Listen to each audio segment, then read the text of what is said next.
Hi again. I'm redoing the video on Play-Doh. I deleted the last one because my husband brought it to my attention that it sounded weird, like the sound. I had it connected to the boom speaker thing because I was listening to some music and yep, sounded crazy. So anyway, what that was about was I wanted to show how I set up an activity for both my 4-year-old and my 15-month-old that I can still kind of keep an eye on them, but I can clean the kitchen, I can start dinner, I can vacuum, like whatever I need to do. And they still have fun. So they've been doing it for a while now, and so I'm going to go ahead and show. So obviously it is Play-Doh. And the cool thing about Play-Doh is it's easy to clean up. You know, if you don't know the easy way to clean up Play-Doh, I'm sure you do. You remember it from your childhood.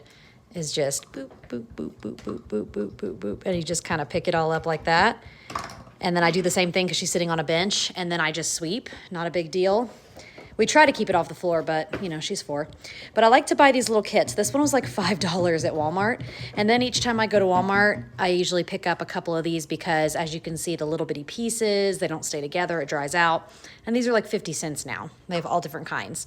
And they even have glitter kinds now, which we like, of course, because she's super girly, which is great. And like I said, I set it up for my 15-month-old who is experimenting with it.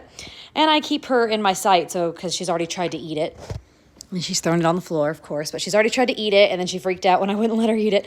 But what I did for her is I gave her a popsicle stick.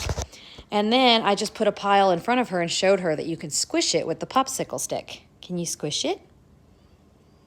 And then she will try to see it. Squish. And then I say, squish. Squished. And then she's been trying that. Yeah, you showing that? Good job. You squished those together. And then I gave her this little cone that came with the kit and this little thing just to kind of play around with and just to let her feel the texture. Play-Doh is great for fine motor skills. It's great for pre-writing skills because you can see how she's holding this. That's the 15-month pre-writing way. And how Charlotte holds the scalpel. I say scalpel because that's what it looks like. The little Play-Doh knife. How do you hold it when you're cutting Play-Doh? So see how she holds it? That's helping her pre-writing skills for holding a pen, these fine motor skills. She's learning how to squish things in. The first time she couldn't get it out, but after that, she knew how. So it's her problem-solving skills. Play-Doh is great for all that, including imagination, which we all know. But for babies, I wanted to point out that it's great for sensory. Definitely keep an eye on them because babies at this age still want to experiment by putting things in their mouth, and it is non-toxic, but still, you don't want your baby puking up a bunch of Play-Doh. And so that's why I will, you know, if I'm sweeping, I'll turn her around so I can see her, you know, just make sure that I can keep an eye. Charlotte's pretty good about it too. She'll say, Mama, baby's eating Play-Doh. Or she's trying to, and I'll come grab it.